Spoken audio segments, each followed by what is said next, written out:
Hello everybody and welcome back. In this episode we're going to be looking at a quite a controversial issue, and that is why autism is romanticized in society. And I will explain later on what I mean by it being romanticized. I will also be looking at some of the misconceptions surrounding autism and the importance of building loving relationships with your child. In the modern context, there is a tendency to romanticize autism. And here are some of the prevailing perceptions that I feel tend to romanticize this disability, while at the same time failing to recognize the severe social and language impairments that do accompany autism. So it's believed that all children with autism are gifted, and that all children with autism have amazing and unusual gifts and talents, such as exceptional abilities in music or mathematics or science. It's also said that all children with autism are super intelligent in spite of their challenges, and in many cases, examples such as Albert Einstein, for instance, and Bill Gates are given as examples of this brand of super intelligence. And lately, I think there's even been mention of Elon Musk as being autistic. Then the other perception is that children with autism are not disabled, that they do not have a disability, that they are simply normal human beings with a different way of thinking that is special. And because they are not disabled, they should not be treated as disabled. It is also said that children with autism are differently abled, and being differently abled does not equate to being disabled. There's also another idea that's going around lately, that is that everybody is autistic.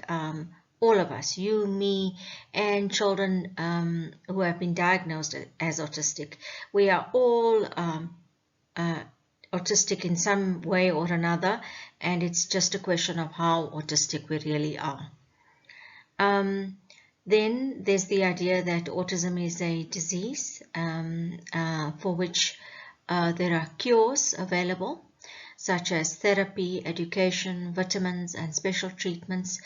And unfortunately, a lot of brands out there have in fact sold different types of therapies and biomedical treatments and so on as being a cure for a disease. And this might be the reason why many parents do believe that autism is a disease, and also believe that there are cures which are available. And once a child is cured or his autism is turned around, this is also another idea, he will be able to manage in the real world, and he will in fact become independent. So the idea behind this is that the autism will go away, or he will be cured of it. Let's address some of these misconceptions. A tiny percentage of autistic people do have special abilities, which are known as splinter skills. However, it is not true that every child with autism has a splinter skill. Most children with autism do not possess superior cognitive abilities. In fact, many children on the lower end of the spectrum face many cognitive challenges. On the other hand, it is true that there are children who are diagnosed as being high functioning, and children with high functioning autism do have strong verbal and intellectual abilities. But autism exists on a spectrum, and we have to be mindful of the distinction between children who are on the lower end of the spectrum and those who are on the higher end of the spectrum. Then perhaps the most misleading misconception is the assertion that autism is not a disability, but rather that it is merely a neurological difference. And while I do agree that autism does encompass a neurological difference, it is also a disability, and this must not be forgotten. It is a social and communication disability, and this disability materially affects the life of an autistic individual, and it also affects all his relationships with other people. It is not true that all people have autism in varying degrees. In other words, it's not true that all of us are autistic. Autism is not a personality difference, and we need to be wary of equating what is a disorder with a mere personality difference. Autism is a neurological disorder. Social media and movies focus mostly on people with high functioning autism lately, and on people who have careers and relationships, and even on autistic children who have exceptional abilities. And all of this focus on the high functioning autism tends to lead to us overlooking that part of the autistic population that faces so many real and debilitating challenges on a daily basis. Children with autism lack theory of mind. This is not a misconception. I'm stating this to be the reality and part of the disorder. And this lack of theory of mind means that they are not able always to read and interpret the emotions and the perceptions of other people.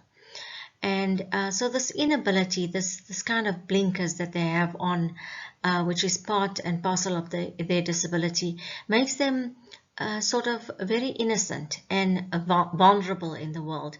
And most of them, because of this vulnerability and this inability to truly fully understand and read other human beings, makes them require oversight and protection from their carers. And most of them are in fact not independent. Then autism cannot be cured, and people who are autistic will always be autistic. But therapy and education will help them to achieve degrees of independence, which depends largely on their abilities. In societies across the globe, children are regarded as a gift. The birth of a child is cause for celebration, and with the birth of a child comes a whole range of expectations of what our children will become. We often anticipate them following in our footsteps, and whether we want to admit it or not, we have many dreams and expectations for them. Who they are and what they can become is inextricably tied in our minds to who we are and our own worth as human beings and parents. But as children grow and develop, some parents will sense or observe that something is amiss, that in important ways their child is different. Some of what a parent of a young child might notice are things like a child not responding to their name, avoiding eye contact, making repetitive movements such as flapping their hands, flicking their fingers, rocking their body, not talking as much as other children or not talking at all, not doing as much pretend play or playing in a way that is different, for example, lining up toys or carrying them around or stacking them up instead of using them in imaginary scenarios, repeating the same phrases, not communicating needs and wants, having frequent meltdowns. The signs, so what I've mentioned here are the signs for younger children, and obviously for older children, the signs will look somewhat different.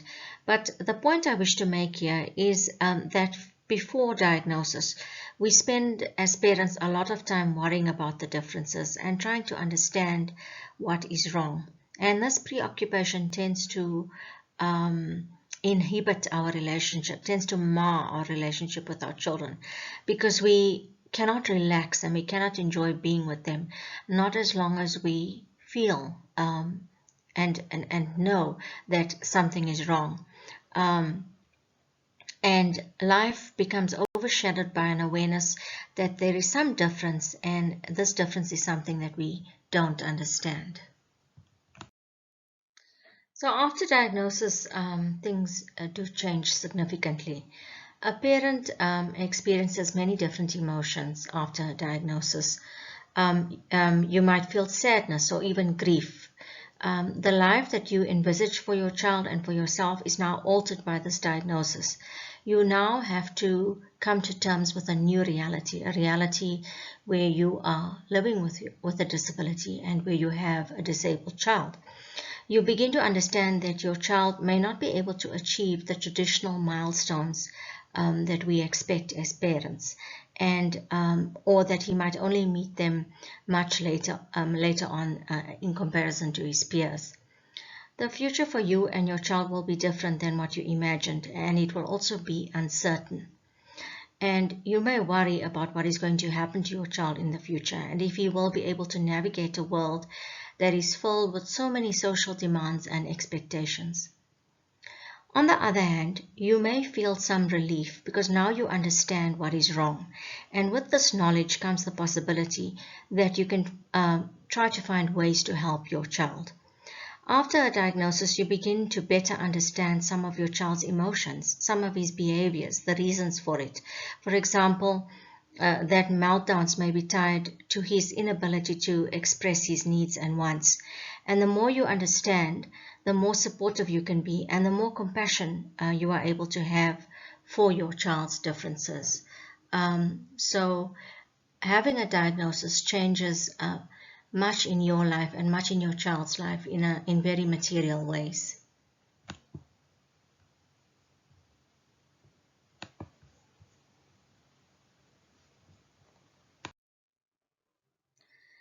Disability will affect your relationships. When living with disability, you may experience stress as a parent. Sometimes parental stress can even become anxiety or lead to depression.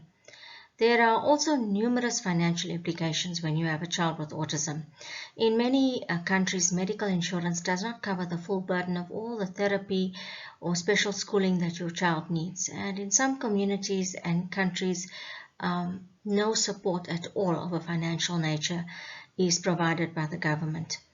You may be trying to manage a job and all your financial responsibilities, but at the same time, you know that you need to provide adequate support and care for your child. And you may have other children who have needs, siblings who might end up being neglected because of the pressures of being part of a family that is living with disability. Your relationship with your spouse might also end up being compromised because of the added stress to which your family is subjected as a whole. When you interact with your child, the sad reality is that you may end up seeing more disability than child, more problems and fears than opportunities, more worries for the future than enjoyment of the present moment. You may end up not enjoying your child because all you see is the autism rather than the person. If your child has frequent meltdowns or lives with anxiety, this will be an added source of stress to you. You may even feel resentful and wonder why me or why my child or why has this happened to us. You could become preoccupied with trying to correct your child or to fix or shape their behavior.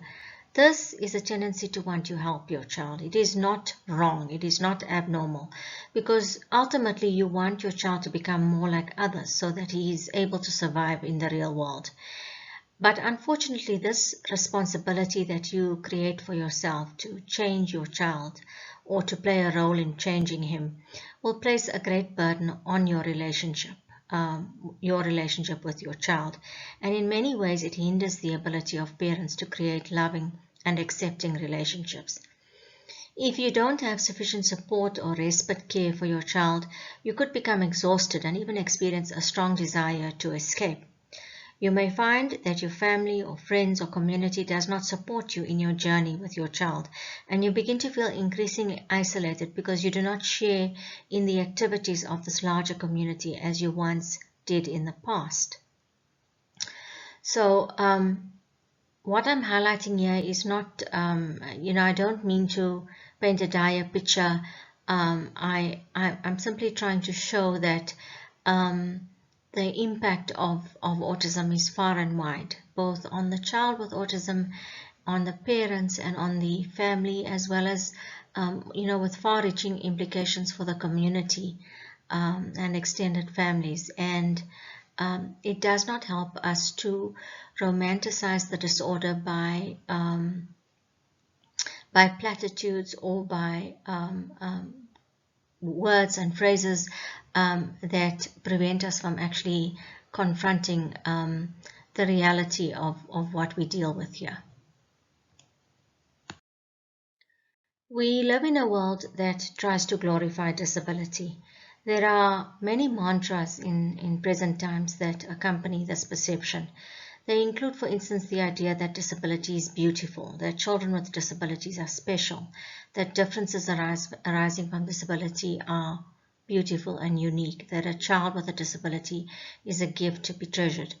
I call all of these notions a tendency to romanticize disability, and in many instances, parents will also buy into these ideas. Now, I'm not saying that children with autism or other disabilities are not a gift or that they are not special. I'm not saying that they do not, they should not be treasured. All of these things are in fact true, and please don't attack me on this point. But often these attitudes in relation to disability and these kinds of romantic platitudes do tend to sweep under the carpet the reality of what is happening to children and their parents. Disability is not easy. There is no comparison between families who live with disability and those who live without it. Siblings even have a different relationship with their autistic sibling, and they may eventually need to become carers for their autistic sibling. Many parents will be expected to care for their children for a long time, usually until the parent passes away. And the reality is that many children with autism do not become independent and so will not leave home. And throughout all of this, parents will be expected by society to rise to the occasion. Sadly, most autistic children are raised without the support of their communities or the government, or the support that is provided is token or minimal. So this obviously varies from country to country. In countries such as the USA and the UK, more support is provided. But most African countries, for instance, provide almost no or very minimal support. The hypocrisy of society lies in the discrepancy between the romantic platitudes that are spouted about disability and the actual failure of society to fully accept or allow for the integration of an autistic child into society. Most children with autism face various social barriers. They experience bullying in schools. They fail to form lasting friendships. They will be viewed as outsiders in public places because their behavior is different. They are often not welcome in extramural classes and clubs because teachers and trainers are either unable or unwilling to include them or to teach them. Most people are more comfortable when people with disabilities stay at home rather than enter their public spaces. So the same society that romanticizes disability is the same society that rejects autistic people in various ways all the time, but without owning up to this rejection. So how do we normalize these relationships in the midst of all these challenges? This is it's a wide issue, and it impacts family, children, and the greater community. So I don't really have an answer. But as I live, I do continue to find solutions, but also to face the same kinds of challenges that I used to in the past.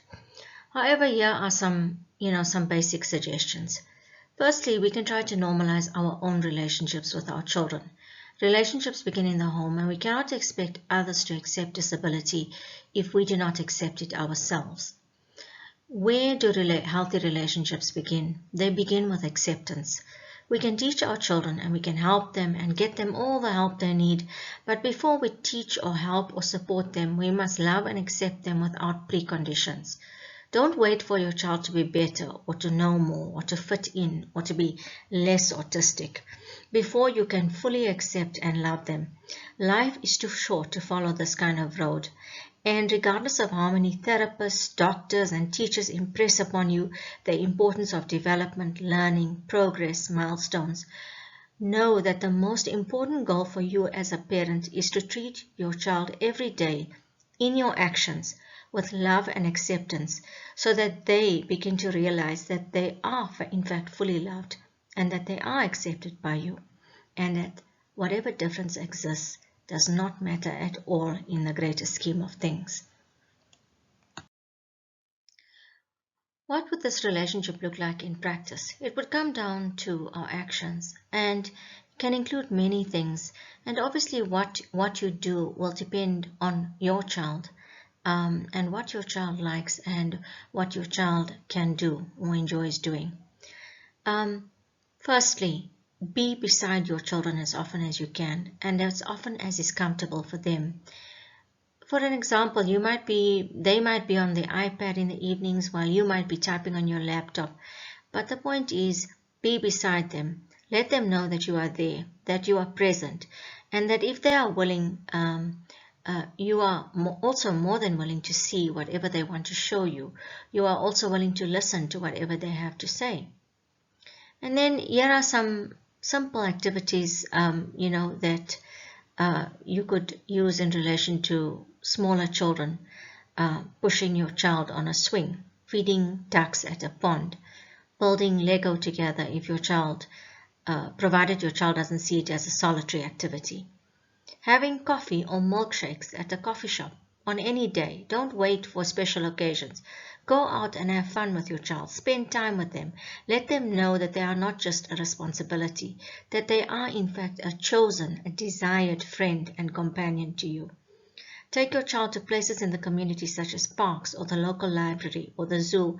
What they do there will depend on what they are able to do.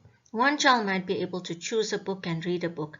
Another might not be able to read. He could, for instance, just look at the pictures in the book. Another might not be interested in books at all. He might only take a toy out of a toy box in the library and play with it. So do not expect them to fit in. And if other people are intolerant or lack understanding, explain the situation to them, but without becoming confrontational. Remember that your child has as much right to be in a public space as any other child. Going out of the home is part of any healthy relationship, and it also helps communities to learn to deal with differences. Communities will not become accustomed to disability, will not learn to accept it if children are hidden. Don't hide autism. It simply confuses people who interact with your child and makes everything more difficult for your child. Your child then becomes vulnerable to being misunderstood because people who are surrounding him or interacting with him do not understand what is happening. Watch a movie or a show or a YouTube video together, one that your child enjoys while eating popcorn or some other snack. Go for a walk or jump on a trampoline or swim together. What together will look like depends on your child's preferences, on the activities that he enjoys. Don't impose your preferences on your child. That is unlikely to work. Go shopping. Allow them to express their preferences, but don't spoil them. Shopping is not just for luxuries. It's also for necessities which your child can choose. For example, he can choose between 2 fruits or 2 vegetables or different cereals. Bake or cook together. Let him participate in any way that he can, even if it's just mixing or pouring. Playing games together. This will also depend on his preferences and his abilities. It could be as simple as peekaboo or as complex as chess, or play games such as 10-pin bowling. You could also play video games together. Communicate in simple ways. This could be just asking a child to say which snack or movie or activity he wants. Or even exchanging information using an augmentative communication device. If you don't talk to your child in some way, or exchange information, or ask him to make choices, or tell you in some way how he feels, the lesson that he's going to learn is that you do not speak to each other, and that this is normal behavior. And then for children with more advanced communication abilities, this communication could involve chatting, as neurotypical adults do, chatting about a celebrity or a favorite TV series or any favorite subject. Learn about your child's special interests so that you can either talk to him about it or participate in it with him. For example, if your child loves planting and gardening, maybe you can learn something about it and sometimes join him. Remember that when doing activities with your child, it might help to include these activities in a visual routine, and that some learning may be required if your child is doing something for the first time, for example, 10-pin bowling. So most activities require a lot of repetition and advance notice in order for your child to become comfortable. Part of a healthy relationship with a child who has a disability is also attending to your child's needs. You can do it, or if you have the financial means, you can employ someone to do it for you. Either way, these aspects are important, and no relationship will work if your child is neglected or his basic wants and needs are not met. So this will include proper nutrition, regular exercise, daily hygiene and grooming, creating a daily routine which your child can access and can understand. Not having a fixed visual routine can be cause for anxiety. Having a means in place to teach your child to communicate in some way. This could be done by a therapist or a teacher, or you could attempt it yourself using appropriate visuals by learning what to do. If your child is able, you can teach him to attend to his own daily needs, such as, for instance, dressing himself and combing his hair. When my daughter was little, I struggled to accept her autism. I was also trying to find ways to support and help her, but at the same time, I did believe that with enough interventions and education, she would overcome her autism. And part of this, or this belief actually relates to what I had been reading and what is being sold to parents in the media. I now understand that autism cannot be overcome with education. The intense preoccupation that I had to help my child, ironically, marred my relationship with her. For a long time, I did not come to terms with a disability. I did not enjoy the most important of relationships, the mother-daughter relationship, as I should have. And looking back, I feel I missed so much of her childhood, which I spent worrying and trying to shape her behaviors. But then as she grew up, and as I matured in my own understanding of myself, my child, and what autism was, I found both a friend and a daughter in her. I see now that I have discovered the most significant and closest relationship of my life, and it is with someone who is not neurotypical. This is proof to me that autism does not prevent you from having the best and most meaningful relationship that you can ever have, and it is with someone who has autism, and that relationship can and does transcend the barriers of disability. It only wants for you to be willing to see it and to accept your child as he or she is. When it comes to other family members, to friends, acquaintances, and even strangers, both my daughter and I are open about her autism. We find that this works best for us and helps her to manage in a world that is often ignorant of disability. I understand now the place of education and therapy in the life of my child. I understand that it enables her or helps her to live her best possible life, but at the same time, it does not turn autism around or change autism. And what about the ignorance and the ambiguity that may exist in society? How do we deal with this and the romantic platitudes that surround the vision of autism? Some parents may wish to play a role as autism advocates or educators or as volunteers in organizations to champion the rights of people with autism. Other parents may not be able to give this kind of commitment, but do make an effort to educate friends, family, acquaintances, or strangers when they can by explaining about the fundamentals of autism as the situation requires. Then there are parents who simply choose to raise their children as best they can, but not to talk about the subject of autism, and largely they do not acknowledge it to anyone. Every choice should be respected, and it depends on the family involved. Thank you for listening. I hope that we as parents can strengthen our relationships with our children, can venture more into communities, and use these opportunities to dispel the misconceptions that surround autism.